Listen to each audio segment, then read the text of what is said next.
Bureau Boys is an improvised detective serial. Every Monday morning, the Bureau Boys solve crimes based on clues sent in by their pumpkin informants. That's you. Go to thebureauboys.com to submit your clues.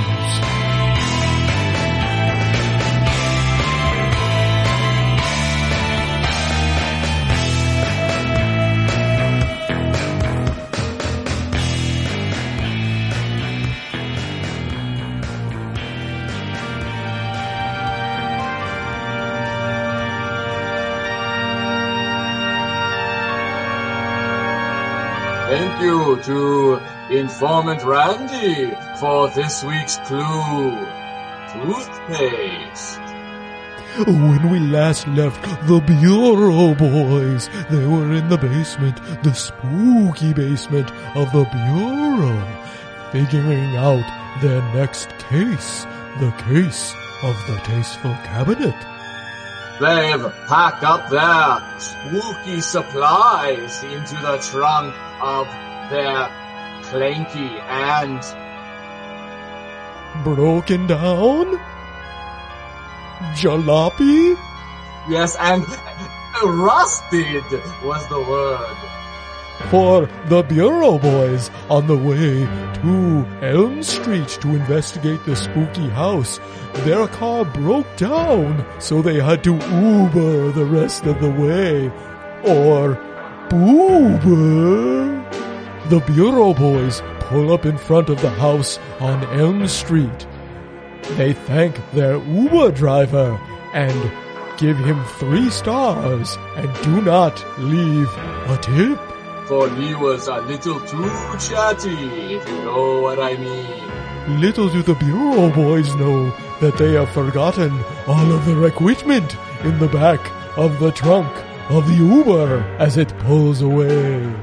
Okay, Detective Potter, why don't you take out your science case and we can begin the inspection of the grounds before we enter the house. Yes, of course, sure. I've got it right. Shit. Hey, come on. The boober! Detective Riley, all my stuff was in the back of the trunk of the Uber. The boober. That damn boober driver wouldn't shut up, and I was fiddling around with my crystal ball and my little twigs and my voodoo man. Dang it, I think I stuffed it in the back of the seat. I was gonna say, that would be fine if you had all that stuff with you. You left all of your stuff in the back seat, Detective Riley. And you left all your stuff in the trunk. What a pair of detectives we are. Oh, and I think I left my gun in his glove compartment. Because as you know, I like to sit in the front of a boober, in the front, because I don't like to feel like a guest. I want to feel like a friend. You're a congenial guy. I've always admired that about you. Me, I hate people, as you know. And yes. If you don't have your gun, it's not the end of the world. I do have a pocket full of bullets. So, Detective Potter and Detective Riley approach the scary-looking house with cobwebs from the windows, with creaky doors, with broken-out screens, with a lawn that's just a little bit too long for the Homeowners Association. Watch your step, Detective Potter. There might be traps here. I don't trust this house as far as I can throw it. Come on, Detective Riley. There's not going to be any... Detective Potter falls through a trapdoor in the front porch and slides down a slide into the basement of the spooky house. The Bureau Boys have never been separated like this before. Not this severely before. They'll have to use their wits to get back to one another. Except, of course, for all the time that they didn't know each other and lived in different states. Detective Potter picks himself up off the spooky, dusty, cobwebbed basement floor and gains his bearings. Without a flashlight, he is forced to use his own eyes to detect. Oh, God. I forgot my flashlight in the back of the car. Thank goodness I still have these eyes. Detective Potter engages night vision, which is letting his eyes adjust to the gloomy basement. Detective Riley? Detective Riley? Detective Riley? Can you hear me? Detective Potter! Detective Riley, I'm okay. Thanks for asking. I figured if you could talk, you weren't dead, so that's good enough for me. What if I had 2 broken legs and was lying bleeding out on the floor right now? 2 compound fractures. You would have led with that, let's be honest. I think I still would have led with Detective Riley, can you hear me? Because it doesn't really make sense for me to be explaining my injuries just into the void, Detective Riley. Alright, well I don't have my rope or anything. I can't come down there. I'm gonna have to enter the house through the front door, and we're gonna have to find each other somewhere in the house. Do you see any doors down there? Windows? Detective Potter looks around the spooky basement. Detective Riley, I know you don't have any rope, but how long's your beard these days? Detective Riley grasps his beard with both hands, undoing the tiny knots of twine, tying up his beard to make it look like a normal man's beard. But in fact, it is much longer. Detective Riley unfurls his beard down the trapdoor shaft, but unfortunately, it falls just short of Detective Potter's grasp. Damn it, Detective Riley. Very impressive, but it just doesn't quite reach. You're right. I think you're gonna How is 10... Go on. How is 10 feet not long enough for you to reach? Detective Riley, you're a taller guy than I am, if that's what you want to say. I get it. You're taller. You have a longer beard. You're just really down there. You'll have to go in through the front door. I'll check around the basement and see what's happening. So Detective Riley enters through the front door of the spooky house into the spooky foyer. But not before rolling up his beard and refastening it to make it a normal height of 6 to 8 inches. Detective Riley, are you inside yet? What is taking you so long? Are you pruning your beard? Detective Riley catches himself in the spooky mirror inside of the doorway, admiring his own facial locks. Detective Riley, can you hear me? Detective Potter's voice carries through the vents in the floorboards. Detective Potter. Detective... Both of the voices, one might say, carry through the vent, and it allows the Bureau boys to continue to communicate throughout this spooky house. Oh, did I mention the vents are also spooky? Detective Potter, I can hear you through these vents with little carve-outs of pumpkin heads. Yes, I hear you crystal clear. It's like you're in the same room with me, Detective Riley. It's like cans with a string connected to them. Yes, I agree. Oh shit, I forgot. I left my cans with the string in the trunk of the boomer. Detective Riley, that would have been perfect in this situation. Well, this is what we've got. Luckily, I think these vents are all around the house, so we should still be able to communicate as we traverse. Thank goodness. Don't be too loud, and don't break anything, because you know what they say, if you break it... I bought it? Detective Riley, you know nothing scares me more than impulse purchases. And painful price. So we don't want to be caught with any accidents, because we don't have any money either. Okay, Detective Riley, tell me what you see upstairs. Is it a nice house, bad house? Sometimes houses look really ugly on the outside, and you go inside and you're like, man, there's a lot more space in here than I thought. Is this like one of those houses, Detective Riley? Detective Riley surveys the foyer. In front of him is a large staircase leading to another level of the house. To the left is the living room, but to him it looks pretty dead. Detective Riley, can you tell me out loud what it looks like up there? Sir, I was just scanning the area. I was getting a good full picture of it. It's been 15 minutes, Detective Riley, since you've said anything. How big is this foyer? I've been screaming from down here. There's a lot of intricate detail, but it looks like the living room is all covered with plastic, which really freaks me out. I hate the sound of plastic on cushions, as you know. Is furnished still in here? Yes, there's a rug made of bear, and to the right here is another room, and that leads into it looks like the TV room. It's got a bunch of old sports memorabilia from the 30s. Is it a man cave, Detective Riley? Kind of like a man cave. You know how football players used to, instead of helmets, they used to just strap on pieces of leather? Yes. Yeah. Well, there's a couple of those framed, signed, presumably by old stars, football stars.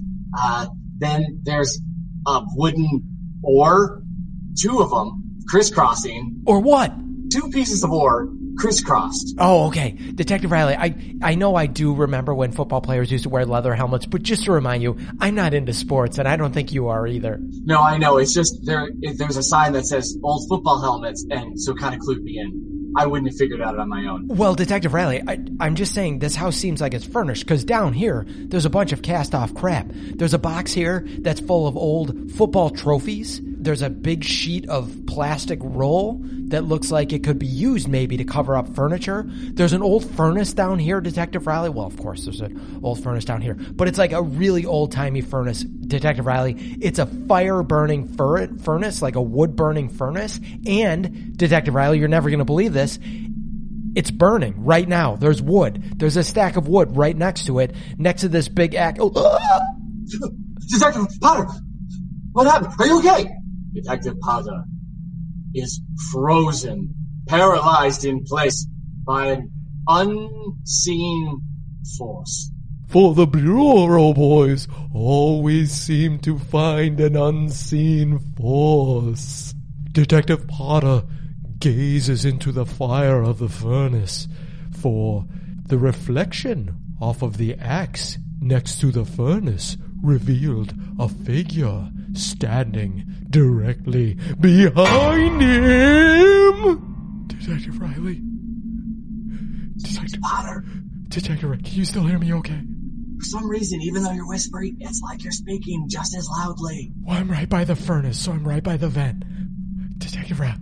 What's happening? I don't want to move.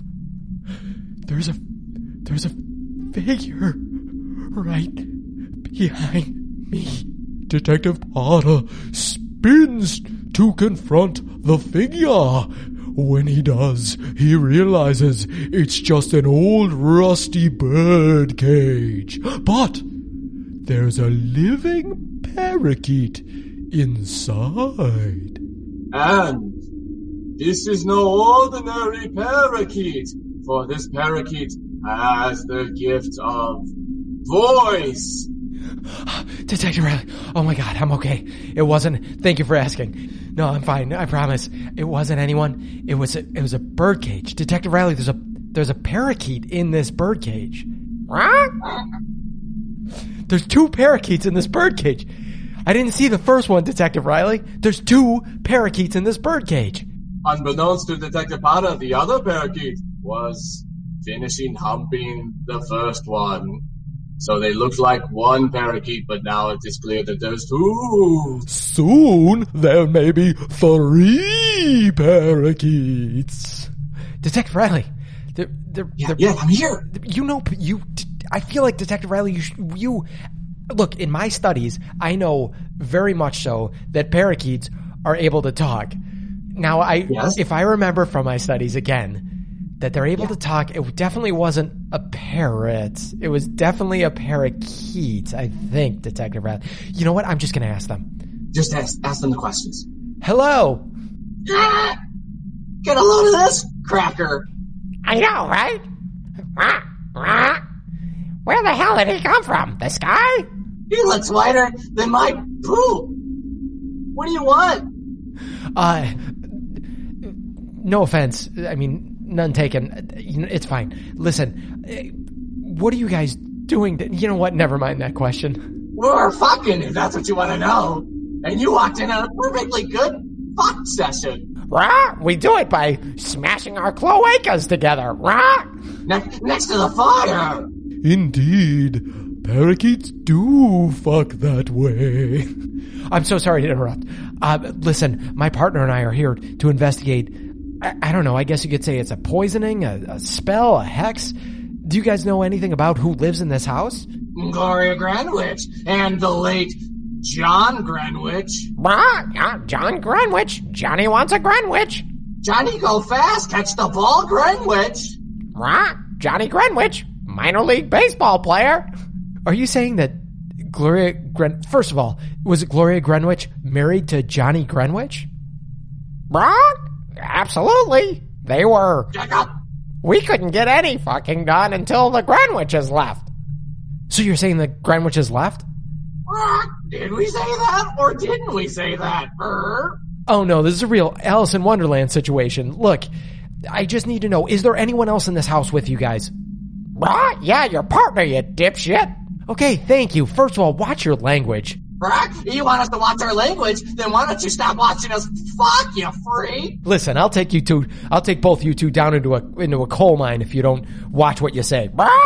That's what we're retired from. Being coal mine parakeets.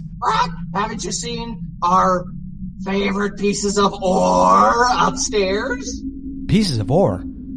Detective Riley, are you still there? Yes, I'm here. This is an enthralling conversation. Oh, that's right. You can hear everything. Good. I didn't want to have to repeat all this. Okay, Detective Riley, these parakeets are frankly super rude, but are you seeing any pieces of ore upstairs? Yes, I just said there's 2 pieces of ore, cross pieces of ore, next to the old football pieces of leather. Oh, I thought you meant oars like paddling oars. Oh, you idiot. Well, at first I thought you meant ore like the conjunction. Then I thought you explained it, and I thought they were paddling oars. Detective Riley, how do you crisscross 2 chunks of ore? Now, why don't you ask Keith? Okay, guys, you heard the question. Hey, guys, real quick, how come you start every single one of your sentences with that brocking sound? Can't you just start to... Nope. We have to get into our voices.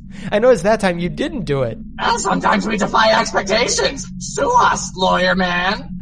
Listen, I'm not a lawyer, I'm a detective. Okay, how do you have 2 crisscrossing pieces of ore? Well, of course, they're shaped like baseball bats, like Johnny used to play. And he wishes he could have played football. That's why he collects all that memorabilia. Yeah, I feel like catching is not as impressive of a thing to talk about for a baseball player, whereas for a football player, like a wide receiver, that would make a lot of sense. So I get it. Okay, so Johnny wanted to be a football player, but instead he was a minor league baseball player?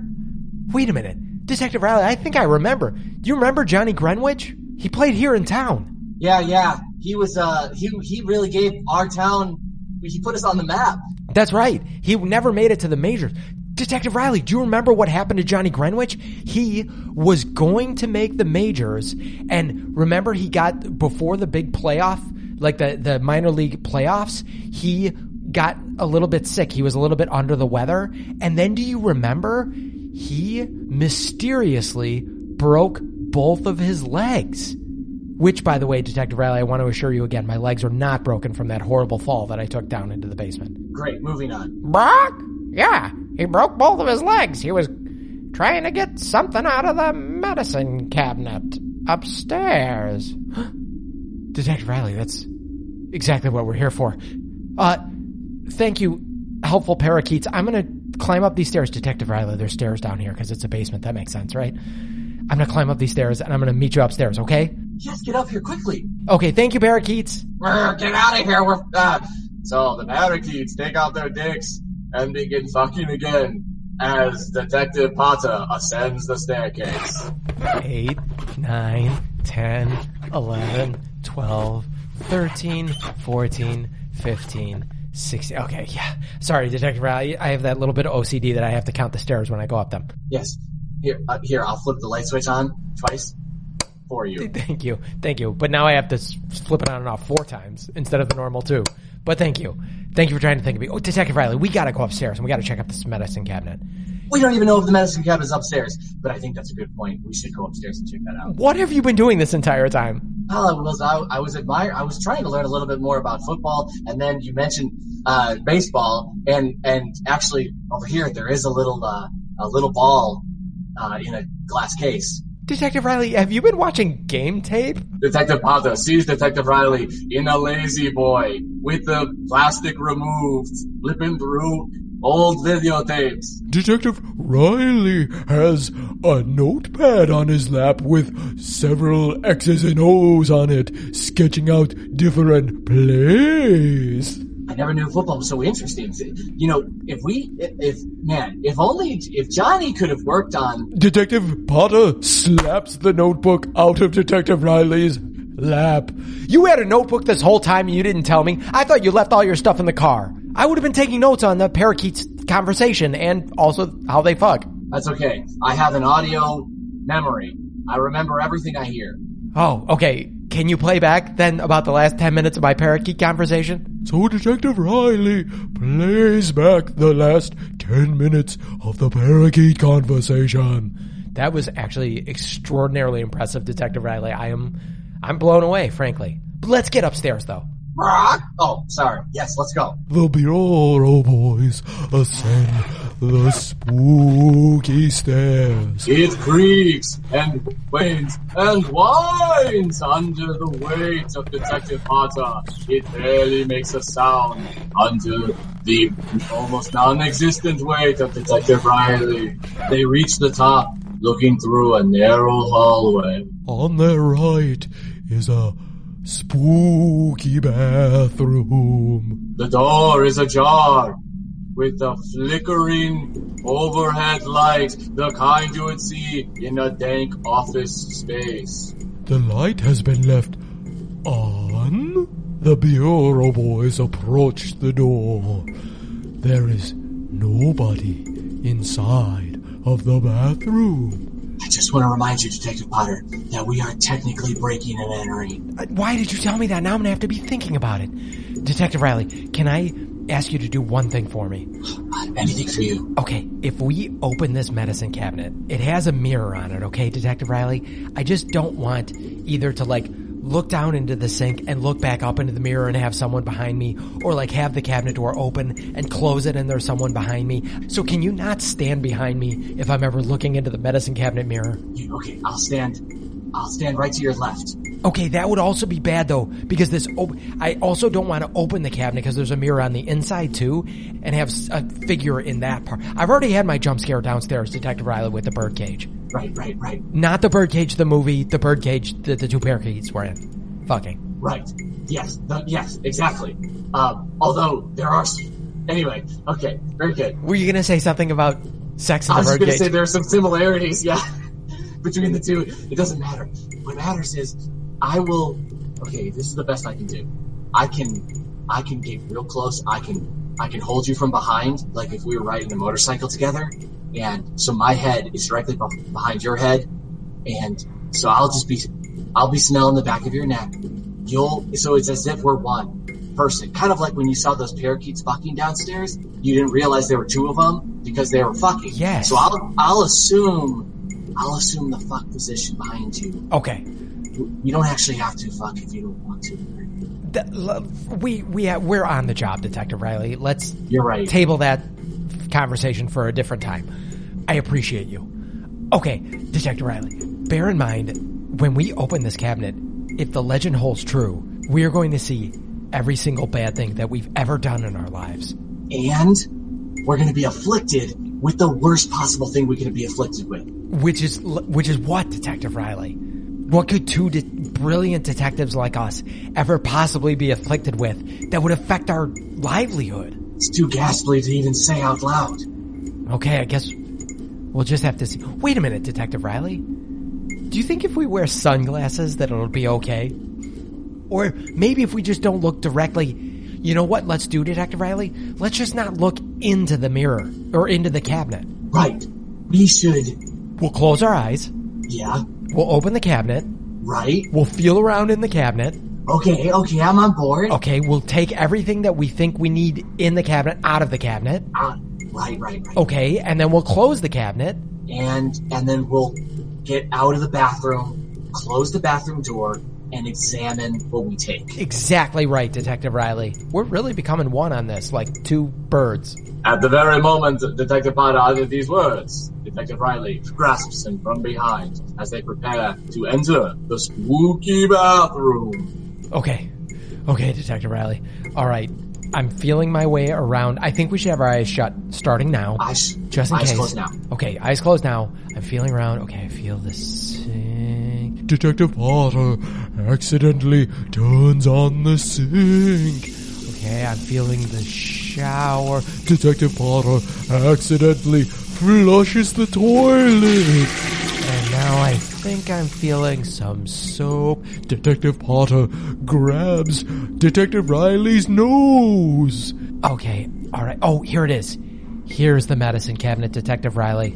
Detective Potter swings open the medicine cabinet door, and a gust of wind rushes out across their faces.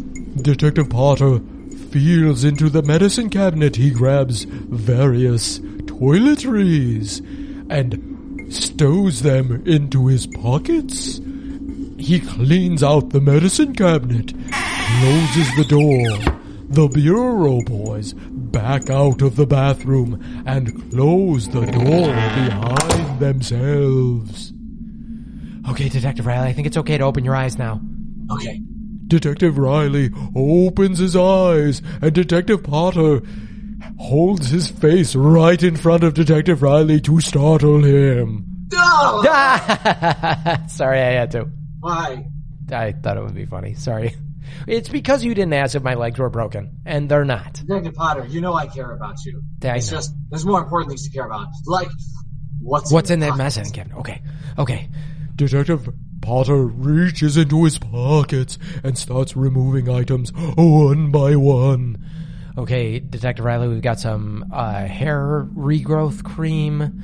We've got some moisturizer, some dental floss. Pretty normal medicine cabinet stuff so far, Detective Riley. A couple of those things you use to clean out your ears. Q-tips, Detective Riley. I know you're unfamiliar, but Q-tips. You're not supposed to use them to clean it. You know what, Detective Riley? We don't have time to get into it. There's some hair gel, some mouthwash, tube of toothpaste. Yeah, wait, this tube of toothpaste. I've never heard of this brand before. Sinner's Mouth? That seems like the opposite of a cleaning toothpaste. And that seems like that's terrible branding, you would think, right? Sinner's Mouth. Who would want to... It says it tastes like blood. After closely examining the toothpaste, the Bureau boys realized that this was not packaged in a properly inspected facility. It seems that the toothpaste was homemade. It appears that only 1 out of 5 dentists recommends it. Detective Riley, it's almost used up. It looks like it's homemade toothpaste, so I guess we know where it's made, but I thought it would give us a clue somewhere that we'd go to, but if it's homemade... Wait, it's homemade, but it's not made in this home, Detective Riley. No, it certainly isn't, because the address is on Maple Street, not on Elm Street. Detective Riley, this is the address of the apothecary that Gloria... Greenwich. Thank you. Detective Riley, thank you for always being Johnny on the spot with Gloria's last name, because... Call me Johnny Rotten. You would think I'd be able to remember it, Detective Riley, since it's Greenwich, and she seems like this evil, haggy character. Not that she's a character, she's a real person. We're still in this house and we don't know if she's here or not. My God, we haven't even inspected all the rooms. I asked the parakeets. All right. Yeah, they're trustworthy. They kind of didn't answer, though, either. Did they? No, they said they can have sex now that Gloria Greenwich and Johnny Greenwich are gone. Detective Riley, do you want to inspect all the rooms, or do you want to just follow this next clue to the next place? I feel like we should get out of here because we've overstayed our welcome and we don't have a proper warrant. Although there's no authority that's even going to give us a warrant. So what am I caring about anyway? Let's chase down this clue. Agreed.